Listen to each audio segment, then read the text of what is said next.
Bueno, niños, ¿ustedes se acuerdan que tuvimos, María Paula, un taller en simulación de epidemiología cardiovascular? Con base en este taller vamos a complementar entonces procedimientos clínicos y radiológicos para el diagnóstico de cardiopatías congénitas en niños. Como la parte semiológica la revisamos en esa ocasión,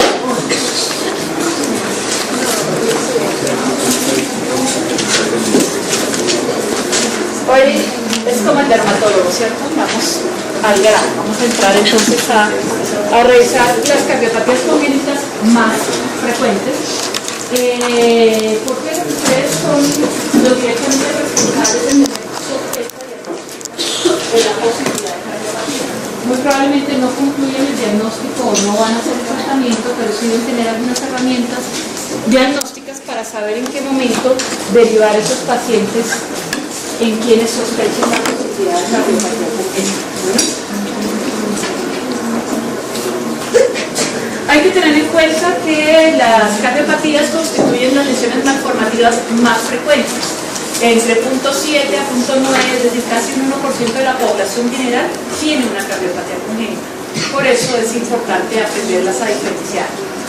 Cuando el paciente tiene algunos síndromes genéticos, como puede ser una trisomía 13, 18 o 21, o malformaciones congénitas a otro nivel, la posibilidad aumenta. De hecho, los niños con síndrome de Down, hasta en un 50% de los casos, María Mónica, tienen cardiopatías congénitas. En los niños prematuros también existe la posibilidad de la persistencia del conducto arterioso o el ductus arterioso persistente, que entre menor sea la edad gestacional, mayor la probabilidad de que el niño lo tenga. Para efectos prácticos en esta presentación vamos a dividir las cardiopatías en cianosantes y no cianosantes. Y les repito, estamos hablando de congénitas y no adquiridas, ¿no? Entonces, dentro de las no cianosantes, las podemos clasificar también en dos grupos. El primer grupo son las que tienen cortocircuito de izquierda a derecha, de ellas las más frecuentes, la persistencia del ductus arterioso, la comunicación interventricular y la comunicación interauricular. El otro grupo de las no cianógenas son lesiones obstructivas a nivel de los tractos de salida del ventrículo izquierdo y del ventrículo derecho. Básicamente estenosis pulmonar, estenosis aórtica y la coartación aórtica, pero la de tipo infantil. Dentro del otro grupo, que son las cianógenas, hay una mnemotecnia para que ustedes no las olviden, que es la de las 5 T's. ¿Ya hayan visto otras 5 T's a nivel de reanimación? ¿Quién se acuerda? Saponamiento cardíaco,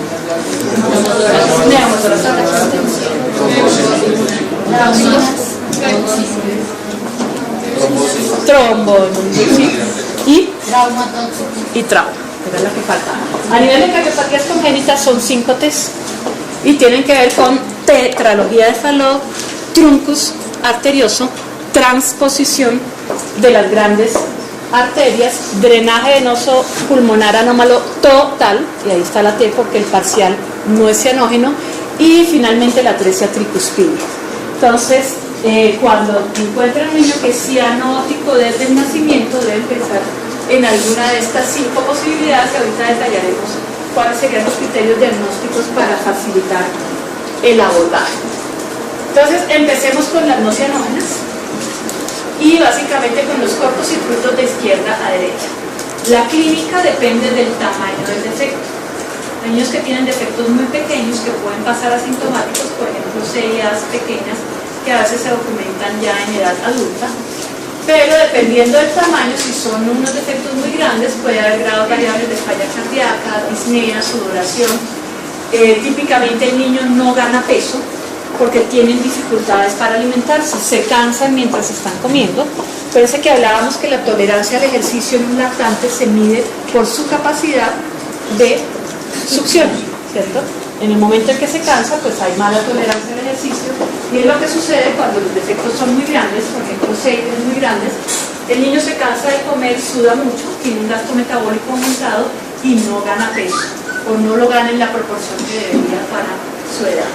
Y el otro aspecto que es llamativo en estos niños con cortocircuito de izquierda a derecha es que, como hay una congestión pulmonar crónica, se favorece la sobreinfección y además presentan a repetición cuadros de falla cardíaca que se confunden con obstrucción bronquial, porque a veces se manifiestan también como similares. Entonces son niños que desde el punto de vista respiratorio tienen cuadros a repetición y muchas veces han estado hospitalizados varias veces por neumonía y no se ha pensado en la posibilidad de que la base de todo esto sea una cardiopatía congénita.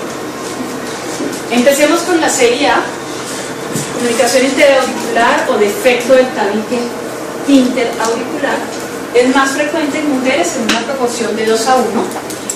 Generalmente el cortocircuito es de izquierda a derecha, pero puede llegar un momento en que se inviertan las presiones y eso se llama, ¿cómo? ¿Quién se acuerda? El síndrome o el complejo de SM. Muy bien. Entonces se manifiesta por sobrecarga de volumen en el lado derecho, que genera sobrecarga pulmonar, en forma secundaria hipertensión pulmonar y el ACP es cuando se invierten las presiones. La gran mayoría son asintomáticos, sobre todo cuando estos defectos son muy pequeños.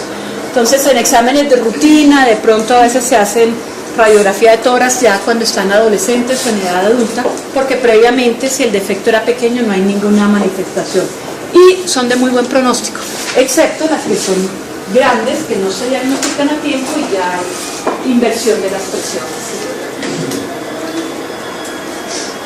¿Qué escuchamos? Esto lo vimos cuando hicimos el taller en el laboratorio. Un primer ruido de tono fuerte, un soplo sistólico que básicamente es por sobrecarga de volumen a nivel de cavidades derechas, y la clave del diagnóstico es el desdoblamiento fijo del segundo ruido.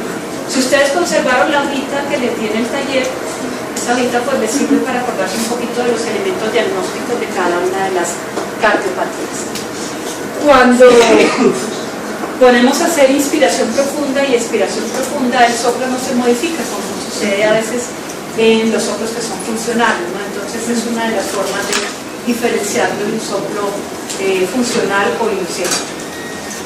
En la tipo osteoprimum, que a veces se asocia a insuficiencia mitral, podemos escuchar un soplo pansistólico, es decir, ocupa toda la sístole y borra parcialmente el primer ruido. Pero lo usual es que haya un soplo sistólico en la mitad de la sístole, muy pequeño, y el desdoblamiento fijo del segundo ruido. Y es lo que vemos acá, ¿cierto? Un primer ruido que a veces está más intenso, un pequeño soplo en diamante en la mitad de la sístole y un desdoblamiento fijo del segundo ruido. Las más frecuentes pues son la de tipo ostium primum o foramen o el foramen oval permeable. Y radiológicamente a veces no hay muchos cambios, sin embargo cuando el proceso ya es crónico, que no se ha intervenido oportunamente, lo que vemos es un poquito de realce de la arteria pulmonar, porque acuérdense que por la sobrecarga de cavidades derechas hay algo de hipertensión pulmonar, pero podría incluso tenerse una radiografía de tórax completamente normal. Bueno, la segunda de estas cardiopatías no cianógenas con cortocircuito de izquierda a derecha es la CID, defecto del tabique interventricular o comunicación interventricular. Es la cardiopatía congénita más frecuente en la infancia. Puede cursar desde completamente asintomática hasta tener un compromiso severo desde el punto de vista de crecimiento postestadural. Como les comentaba, estos son los típicos que tienen infecciones respiratorias recurrentes por cuadros de congestión pulmonar.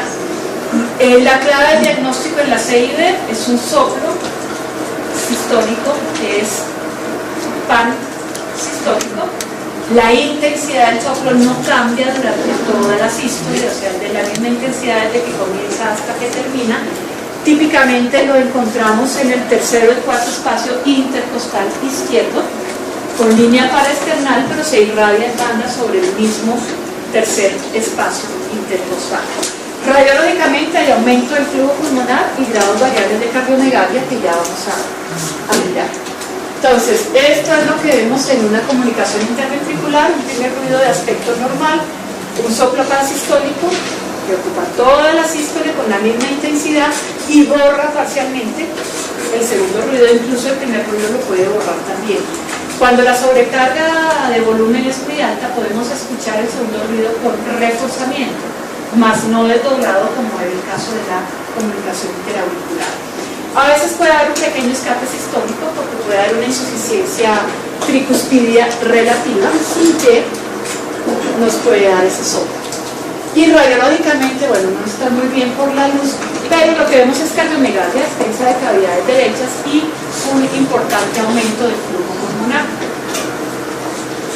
No está muy claro por la foto, pero hay de todos modos signos de hipertrofia del ventrículo derecho porque el borde izquierdo del corazón está redondeado con la punta un poquito levantada, que es lo que nos habla de algo de hipertrofia del ventrículo derecho.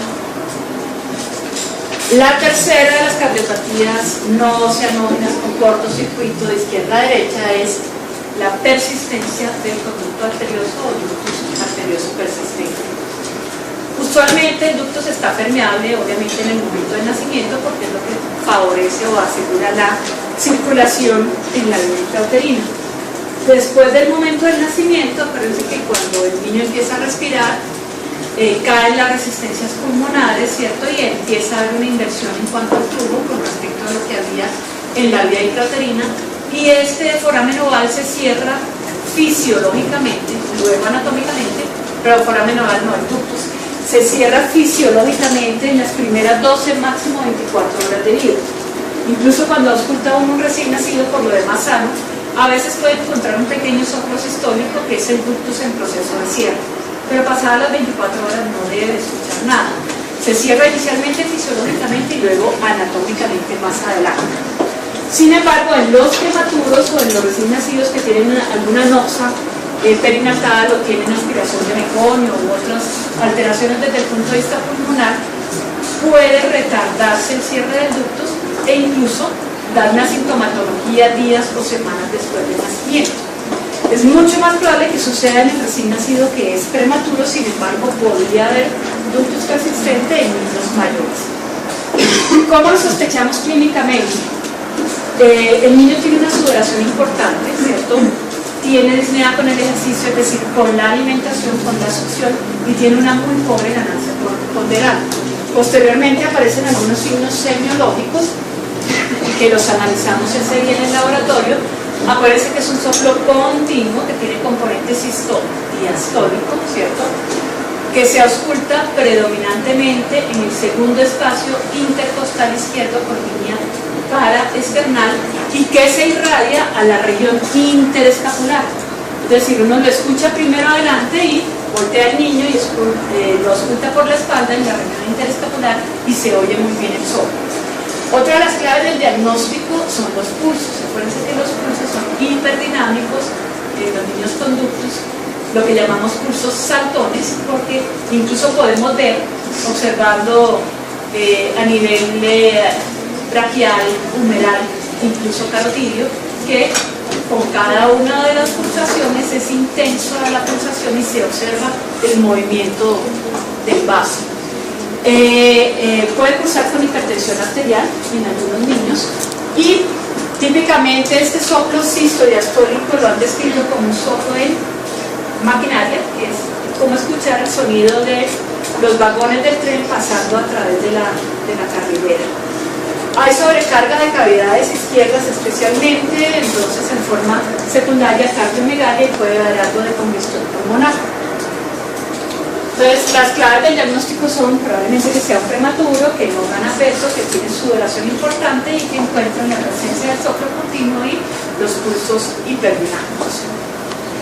Finalmente, dentro de las no cianógenas tenemos las lesiones obstructivas, que son básicamente estenosis aórtica, estenosis pulmonar y coartación aórtica. Siento de todas estas la más frecuente la coartación.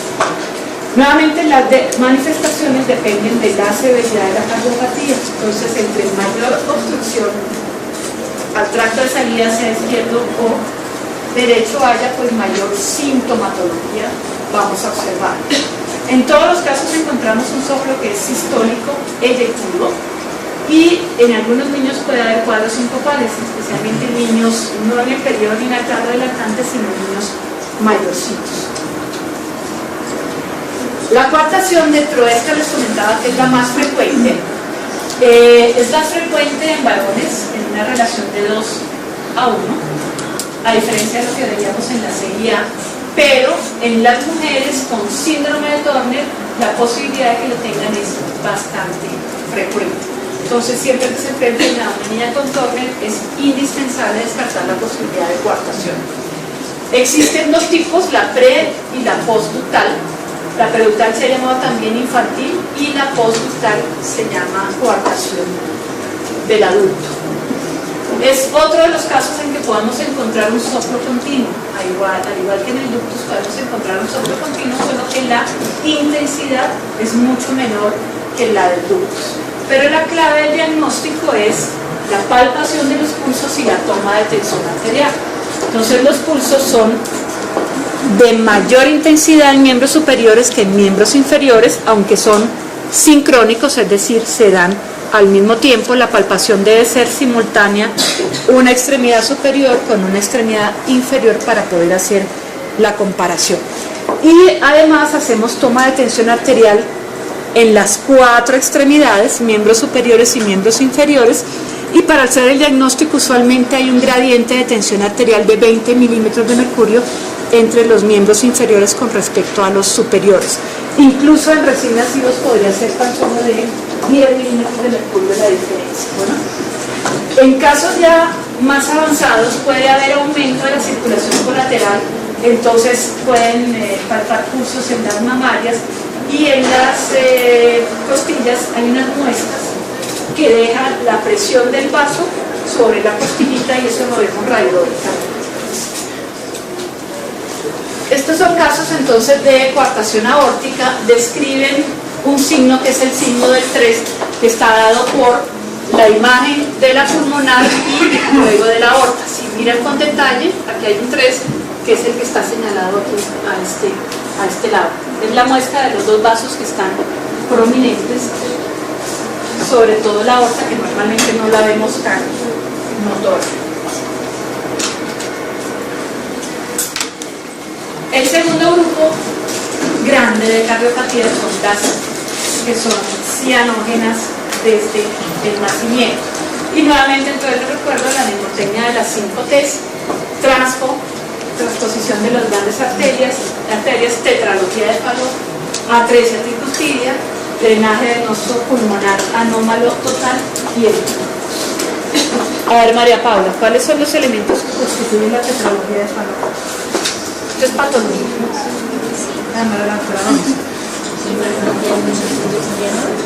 No. A ver, pues sí, no es hay una comunicación interventricular, ¿correcto? Acabalgamiento de la aorta sobre ese defecto del tabique interventricular, dando estenosis pulmonar infundibular y hipertrofia ventricular derecha. Hipertrofia ventricular derecha es la cual no se les ha olvidado todavía. Muy bien. Vamos a empezar por la transposición de las grandes arterias. Curiosamente, la mayoría de las cardiopatías congénitas tienen unas imágenes radiológicas típicas, ¿sí?, que nos facilitan el diagnóstico. Obviamente la clínica es importante, pero a veces en los niños pequeños, salvo la cianosis y la presencia de un soplo, la clínica no es muy clara, ¿cierto? Pero radiológicamente sí hay muchas ayudas, obviamente antes de hacer un ecocardiograma, que es la clave del diagnóstico y en algunos casos requerido. Entonces, a medida que vamos viendo cardiopatías, vamos viendo imágenes con signos muy sencillos para que ustedes tengan una fácil recordación. Entonces, no se les olvide la coartación aórtica, el número 3, ¿cierto?, de los vasos, de los grandes vasos. Y vamos a empezar entonces con las cianógenas. Dentro de las cianóticas o cianógenas, la transpo es la más frecuente, ¿sí? A nivel general de todas las cardiopatías congénitas, la 6D es la más frecuente y por ende pues es la más frecuente de las cianógenas. Pero dentro de las cianógenas la más frecuente es la transposición de las grandes arterias. Nuevamente es más frecuente en hombres, en una relación de 2 a 1. El paciente es cianótico desde el nacimiento.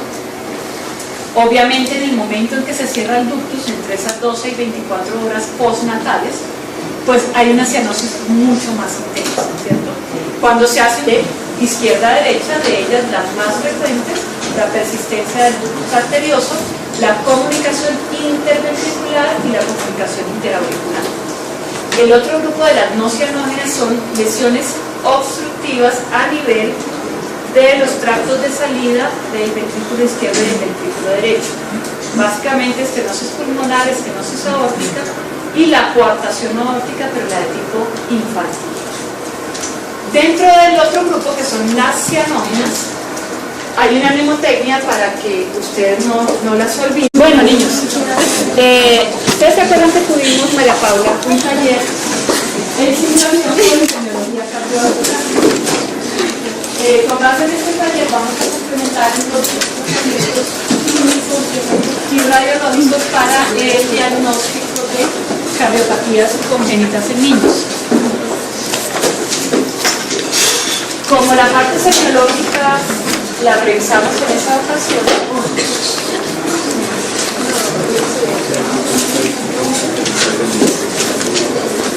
hoy hay que tener en cuenta que las cardiopatías constituyen las lesiones malformativas más frecuentes.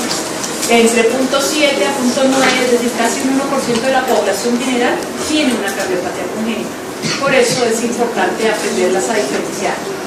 Cuando el paciente tiene algunos síndromes genéticos, como puede ser una trisomía 13, 18 o 21, o malformaciones congénitas a otro nivel, la posibilidad aumenta. De hecho, los niños con síndrome de Down, hasta en un 50% de los casos, María Mónica, tienen cardiopatías congénitas.